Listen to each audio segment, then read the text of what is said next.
General Bajwa से बात हो रही थी। उन्होंने कहा कि इमरान देखें, फजल रहमान को डीजल ना कहना।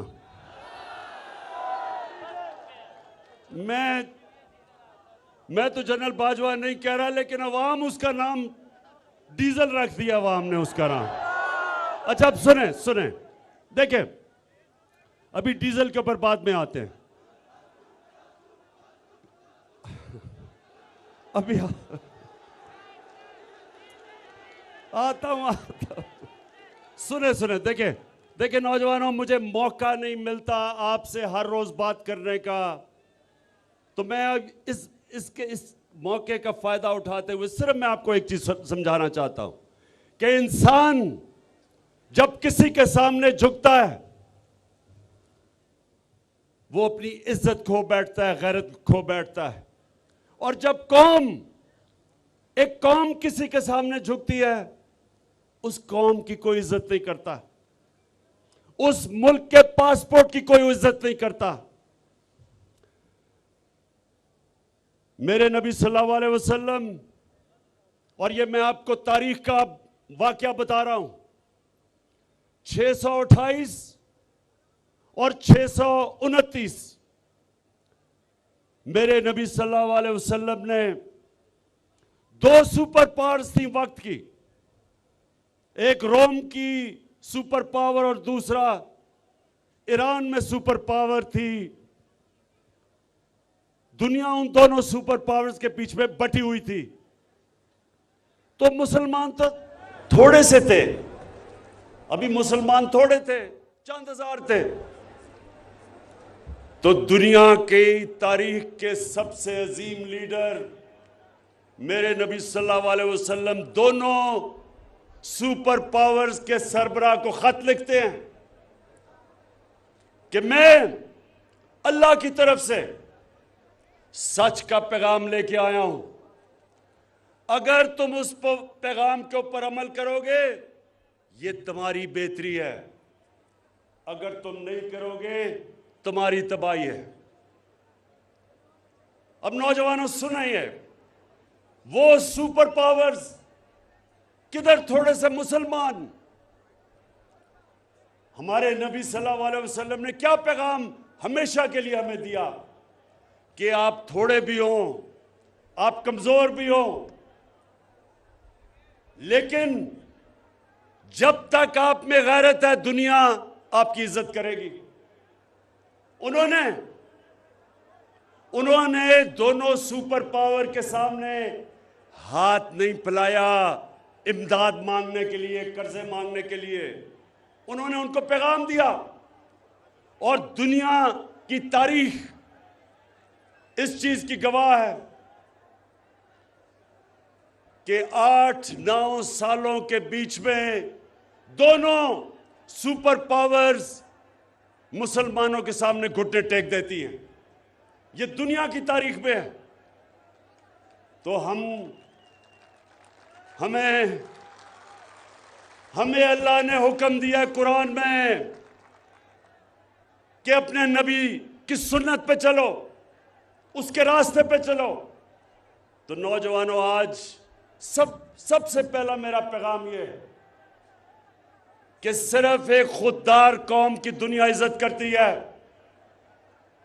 वो कौम जो अपनी इज्जत नहीं करती, उसकी दुनिया इज्जत नहीं करता। और जब से मैंने सियासत शुरू की 25 साल पहले, मेरा मंशूर देख लो, मैंने 3 चीजें कही कि सबसे पहले हम पाकिस्तान को एक खुददार कौम बनाएंगे, अपने पैर पे खड़ा करेंगे,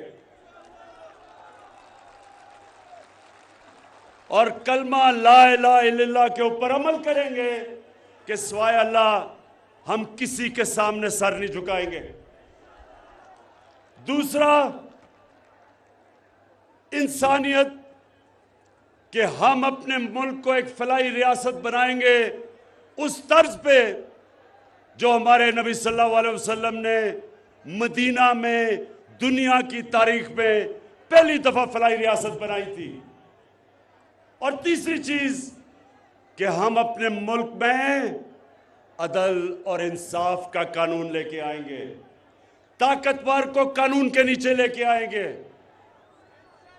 ये 3 चीजें मेरे मंशूर का हिस्सा था 25 साल पहले, और ये मंशूर हमने मदीना की रियासत से लिया था, जिधर हमारे नबी सल्लल्लाहु अलैहि वसल्लम ने इन 3 उसूलों के ऊपर मदीना की रियासत को खड़ा किया था। तो आज सबसे पहले मेरे ये जो 3 स्टूजेस हैं, ये जो 3 इकट्ठे हो गए हैं,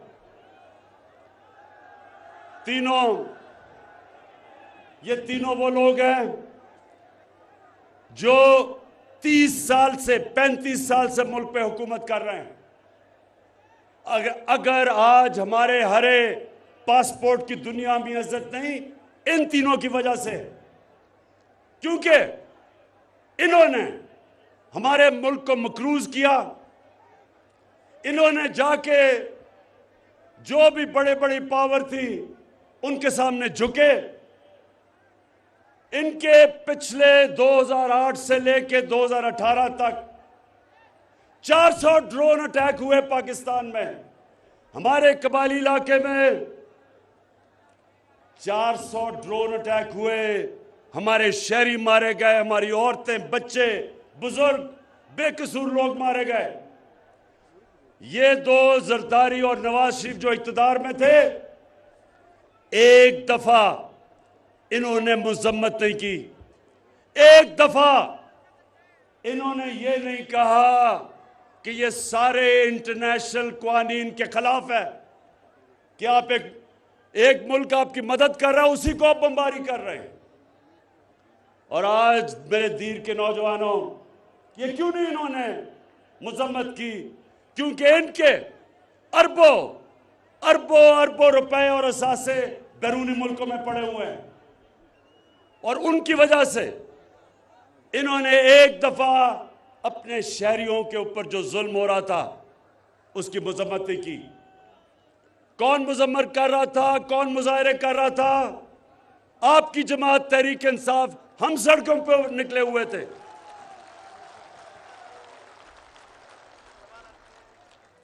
और अभी शाह महमूद कुरैशी ने बात की, हिंदुस्तान से मिसाइल आया। यही हिंदुस्तान जब नवाज शरीफ इक्तदार में था तो नरेंद्र मोदी बार बार पाकिस्तान की फौज को दहशतगर्द कह रहा था, पाकिस्तान के आर्मी चीफ को दहशतगर्दों का सरबराह कह रहा था।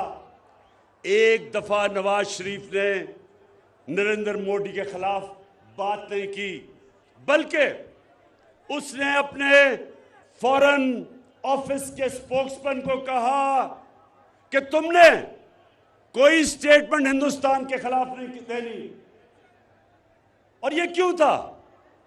क्योंकि जब इनका पैसा मुल्क से बाहर पड़ा हो, मेरे दीर के नौजवानों ये सुन लो, जिस जमात के भी सरबराह का पैसा मुल्क से बाहर पड़ा हो, वो कभी आज़ाद फॉरेन पॉलिसी नहीं कर सकता। यानी वो फॉरेन पॉलिसी कभी नहीं बनाएगा जिसमें वो अपने अवाम की हिफाजत करे, उनके हुकूक की हिफाजत करे।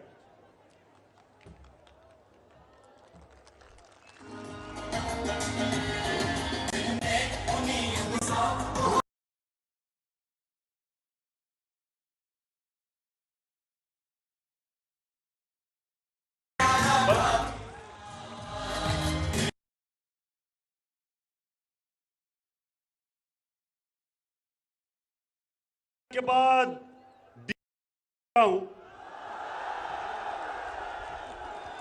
लेकिन उससे पहले इन्होंने जो हरकत की अभी इस्लामाबाद में, उसके बाद में आता हूं। लेकिन सबसे पहले देखें, मैं सिर्फ, मेरा काम है, एक मुल्क का प्राइम मिनिस्टर मुल्क का बाप होता है। आप जिस तरह मैं अपने बच्चों की तरबियत करता हूं, मेरा काम है आपकी तरबियत करना, आपको एक अजीम कौम बनाना। यह जरूरी है कि आप समझे कि ये मुल्क बना किस लिए था, तो ये तब मुल्क जब बनाया गया था तो एक गुलाम हिंदुस्तान में एक आजाद लीडर था जिसका नाम कायदे आजम मोहम्मद अली जिन्ना था। हम उसको लीडर मानते हैं और वो सादिक और अमीन था। वो एक ऐसा लीडर था जो दिलेर था, जो उस वक्त अंग्रेज की आंखों में आंखें डाल के बात करता था और उसने अपनी जान की बाजी लगाई हमें आजादी दिलवाने के लिए। और इंशाअल्लाह हम इस मुल्क को अब उधर लेके जाएंगे।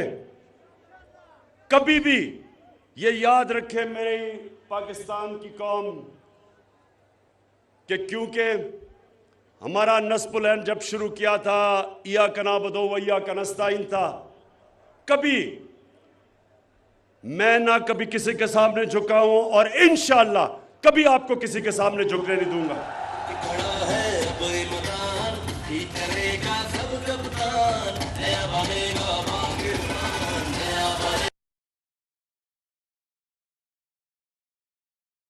चाहता हूं, अभी डीजल ने एक प्रेस कॉन्फ्रेंस की और उसने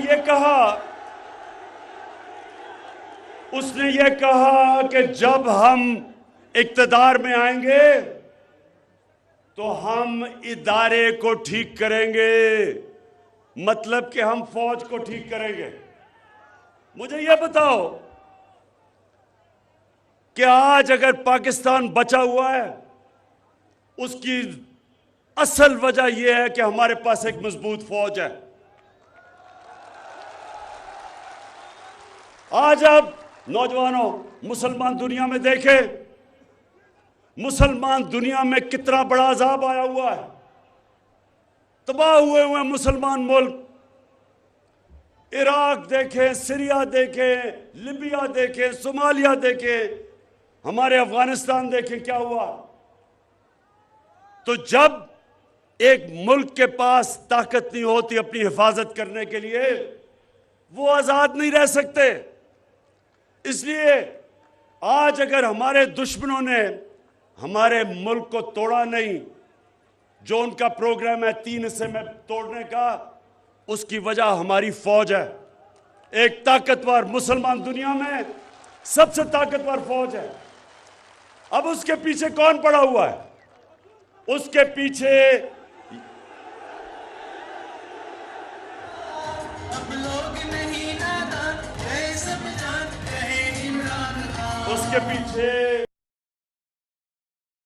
ये जो डीजल ने कहा है कि हम इदारे को ठीक करेंगे। आप कैसे ठीक करेंगे? आपने तो जिस इदारे को हाथ लगाया है, आप तीनों ने, 3 स्टूजेस ने, आपने सारे इदारे तबाह कर दिए। आपने तो अदालतों के ऊपर अटैक किया, आपने तो जजेस को खरीदा, आपने तो डंडों से सुप्रीम कोर्ट के चीफ जस्टिस को भगाया, आपने तो टेलीफोन कॉल कर करके जजों से फैसले लिए, आपने तो मीडिया के ऊपर लिफाफा जर्नलिज्म शुरू की, रिश्वत दी, आपने तो ये जो बाहर बैठा हुआ है इस मुल्क का सबसे बुज़दिल झूठा आदमी, कहते हैं, मुझे ये भी कहते हैं कि जी उसको भगौड़ा ना कहो। इतना वो भगौड़ा भी है और वो झूठा भी है। पहले झूठ बोल के गया कि मुशर्रफ के मैंने कोई 10 साल का कॉन्ट्रैक्ट नहीं किया, अब झूठ बोल के गया है कि जी मेरी तो तबीयत बहुत बुरी है, मैं तो मरने लगा हूं, अगर मैं बरतानिया ना गया तो मैं मर जाऊंगा। तो तब गया तो उसने, सुने जरा, उसने छांगा मांगा की सियासत शुरू की, उसने सियासतदानों की कीमतें लगाई, उस आदमी ने ये लिफाफा सहाफत शुरू की, उस आदमी ने आर्मी चीफ को, आसिफ नवाज जंजुआ को BMW गाड़ी से रिश्वत देने की कोशिश की। तो वो आज फौज को ठीक करेंगे। वो आदमी है जिसने जिसने काठमांडू के नेपाल में नरेंद्र मोदी से छुप के मिल रहा था अपनी फौज के खिलाफ, जिसने नरेंद्र मोदी को शादी पे बुलाया जो कि कश्मीरियों के ऊपर जुल्म कर रहा था, क्या वो ठीक करेगा फौज? या वो डीजल जिसने अमेरिकन एम्बेसडर के पास बैठ के कहा, एन पैटरसन के, उसने अमेरिकन एम्बेसडर को कहा कि मैं आपकी खिदमत करने के लिए तैयार हूं, मुझे भी एक मौका दे दो। और या वो आसिफ जरदारी पाकिस्तानी फौज को ठीक करेगा। मुल्क की सबसे बड़ी बीमारी उसने, आसिफ जरदारी ने, सुने जरा, आसिफ जरदारी ने एक मेमो गेट हुआ था, अमेरिकनों को खत लिखता है कि जी मुझे अपनी फौज से बचा लो। क्या वो फौज को ठीक करेगा? या वो छोटा शोबाज शरीफ?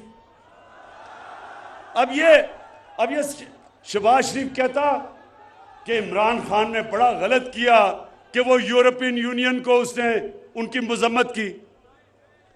शहबाज शरीफ, तुम ये जो टाई कमीज और सूट पहन के अंग्रेजी बोल के तुम समझते हो कि ये शहबाज शरीफ भी अपनी टाई पहन के उनको कहता है, सर मुझे मौका दे, मैं आपकी बड़ी अच्छी खिदमत करूंगा।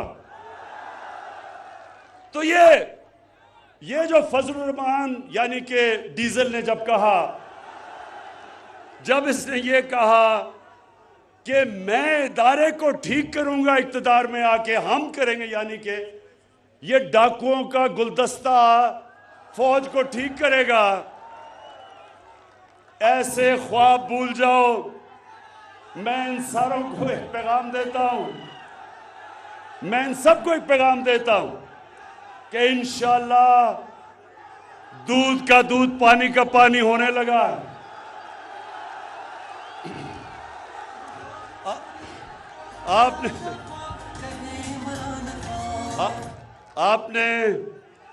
आपने वो किया जो कप्तान अल्लाह से दुआ कर रहा था कि अल्लाह ये अज़्म एतमाद मेरे पे करें।